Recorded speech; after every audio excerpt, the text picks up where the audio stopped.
안녕하세요. 이직건설기계입니다. 오늘 말씀드릴 주제는 굴삭기로 노후 준비라는 내용을 가지고 한번 말씀을 드려볼까 합니다. 이런 질문은 전문 기사님들한테 물어보셔야 될 것 같은데, 저희는 사실 이 굴삭기랑 이 건설기계를 판매하고 렌탈하는 업체인데 이런 거를 저희한테 물어보시는 분들이 꽤 많거든요.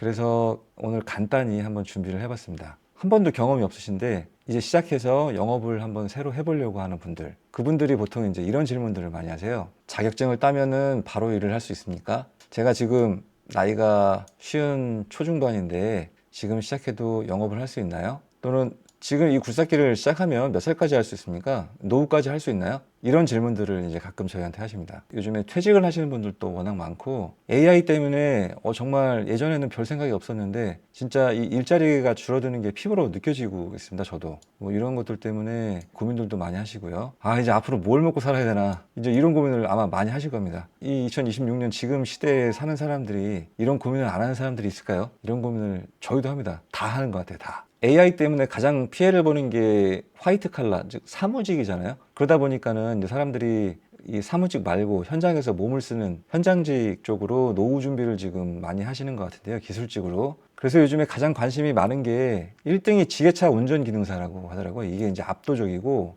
두 번째가 오늘 말씀드릴 굴삭기 운전 기능사라고 합니다. 퇴직이나 노후 준비를 위해서 이제 하는 걸 텐데, 이 주변에서 그런 얘기가 많잖아요. 굴삭기 운전하면 일대가 하루에 60만 원에서 70만 원 받고 한 달에 한 20일 정도 일을 한다 그러면 이것저것 다 빼고 한 1000만 원 이상 번다, 이런 얘기를 좀 많이 들어서 노후 준비로 하시는 것 같은데, 이게 자격증만 따가지고 가능할까요? 몇 년 전에 저희한테 장비를 구입했던 분이 한 분 계셨는데 그분 사례를 한번 소개를 해드리면은 좋을 것 같아요. 퇴직을 하고 나서 굴삭기를 사가지고 기사를 한번 도전해 보려고 이제 알아보던 차였습니다. 퇴직을 하고 나서 할부로 장비를 구입을 하고 받는 퇴직금을 가지고 6개월 동안 가족들의 생활비로 쓰고, 딱 그 퇴직금이 6개월 생활비 정도 됐던 것 같아요. 6개월 동안 어떻게든지 내가 현장에서 자리를 잡아서 돈을 벌겠다, 그런 생각을 하고서 알아보시던 분이셨어요. 거의 막다른 길에 배수의 진을 친 거죠. 6개월 동안 내가 승부를 보고 안 되면 나 죽는다, 그 생각을 가지고 이제 장비를 구입하시려고 하셨던 분인데요. 저희처럼 판매하는 업체 입장에서는 어떻게 보면 그냥 팔면 좋은 건데, 이분한테는 이상하게 뭔가 모를 불안함, 그런 게 느껴져서 그랬는지 모르겠는데 처음으로 이제 계약을 만료하고 돌려보냈습니다. 집으로. 하시지 말라고. 그냥 얘기만 들어봐도 숨이 턱턱 막히고 안 될 것 같더라고요. 아예 한 번도 해본 적이 없는데 이거를 지금 사가지고 6개월 내에 남들처럼 일을 한다는 게 말이 안 되잖아요. 그리고 나서도 이제 고민을 많이 하시다가 결국은 한 3주 정도 있다가 계약을 하셨어요. 어떻게든지 하겠다, 그렇게 마음을 먹고 이제 오셔가지고 계약을 하셨고 장비를 출고를 해드렸습니다. 그리고 나서 궁금해가지고 몇 개월 있다가 전화를 드렸는데, 어떤 현장에 가서 일을 하시는 게 아니고 지인의 공터에서 혼자서만 몇 달 동안 연습을 했다고 하더라고요. 이게 과연 될까, 이제 이런 생각이 들었었는데, 생활비뿐만 아니고 장비도 할부로 샀으니까 매달 원금하고 이자까지 원리금을 계속 갚아 나갔어야 됐고요. 이거 쉽지 않구나 생각을 했는데 나중에 또 얘기 들어보니까 1년 정도 하시다가 결국은 포기를 하고 장비를 매각하셨다고 하더라고요. 자격증 자체가 노후 대비가 될 수는 없는 것 같습니다. 자격증은 그냥 현장을 가기 위한 그냥 어떤 입장권 정도에 되는 느낌이지, 자격증을 딴다고 해서 아무도 저를 써주지 않습니다.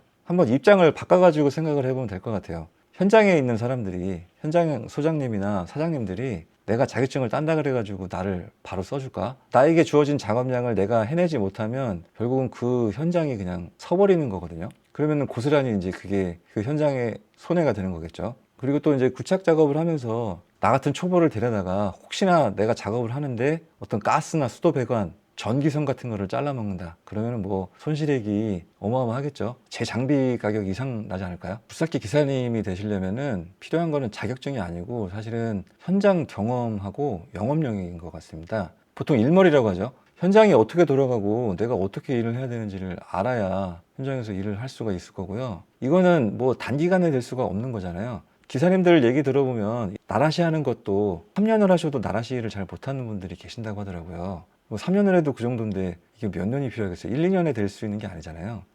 이거는 누구한테 배워서 되는 게 아니고 내가 오랜 시간 동안 경험을 해야 되는 부분이기 때문에 현장에서 누적된 이제 시간이 필요한 거고요. 또 내가 아무리 일을 잘한다 그래도 일감을 내가 갖고 있지 않으면 어디 가서 일을 할 수가 없잖아요. 영업을 해야 됩니다. 결국 굴삭기 기사님은 사업가예요. 사업가. 그냥 혼자일 뿐이지 사업을 하고 있는 겁니다. 영업을 해야 되고 접대를 해야 되고 내가 일을 잘한다는 거를 어필을 계속하고 현장에서 보여주고 하면서 그래야지 이제 거래처가 생기고 일감이 확보가 되는 거고요. 현장 경험을 이제 어떻게 쌓을까가 문제인데 이제 여러 가지 방법이 있는 것 같아요. 어떤 분들은 그냥 일단은 현장을 경험해 봐야 되니까 흔히 하는 말로 노가다, 일정 기간 동안 현장 일을 몸으로 하면서 현장이 어떻게 돌아가는지 이제 그런 거를 보시는 분들도 있고, 또 부기사로 들어가는 거죠. 부기사라는 게 뭐 쉽게 얘기하면은 잘하시는 기사님 밑에 들어가는 건데 당연히 임금이 엄청 낮을 거예요. 근데 뭐 어쩔 수 없죠. 나는 경험이 필요하고 경험이 없는 사람한테 어떻게 돈을 많이 주겠어요. 보통은 일정 기간 동안 계약을 하시는 것 같은데 뭐 한 2년? 뭐 그렇게라도 해가지고 경험을 쌓아야겠죠. 결론적으로는 쉽지는 않습니다. 특히나 늦은 나이에 시작하시는 거는 더더욱 이제 쉽지가 않을 건데요. 지금 말씀드린 것처럼 사실 이 굴삭기 기사라는 게 나이가 젊어도 하기가 쉽지가 않은데 늦은 나이에 시작을 하는 건 당연히 더 어려울 거고요. 근데 또 불가능한 건 아니거든요. 주위에 보면 또 하시는 분들이 있으니까 뭐 이런 것들을 감안하고서라도 이제 할 수 있다 그러면 이제 뒤도 안 돌아보고 가는 거죠. 대신에 기대치를 좀 많이 낮추셔야 돼요. 이거를 해가지고 내가 짧은 시간에 큰 돈을 벌어야 된다? 그런 거는 쉽지 않으실 거고, 아까 제가 잠깐 소개해드린 사례처럼 장비를, 그것도 이제 신차를 먼저 구입하는 거는 좀 안 좋은 선택인 것 같아요. 굴삭기가 제일 감가가 많이 되는 게 1년에서 3년까지거든요. 그 사이에 구입을 했다가 팔아버리면 감가가 엄청 많이 돼요. 그러니까 가급적이면은 장비 구입을 좀 늦추는 게 좋고, 만약 구입을 하시게 되더라도 중고 장비를 구입해서 다시 팔더라도 손해가 좀 덜할 수 있도록 하시는 게 좋을 것 같습니다.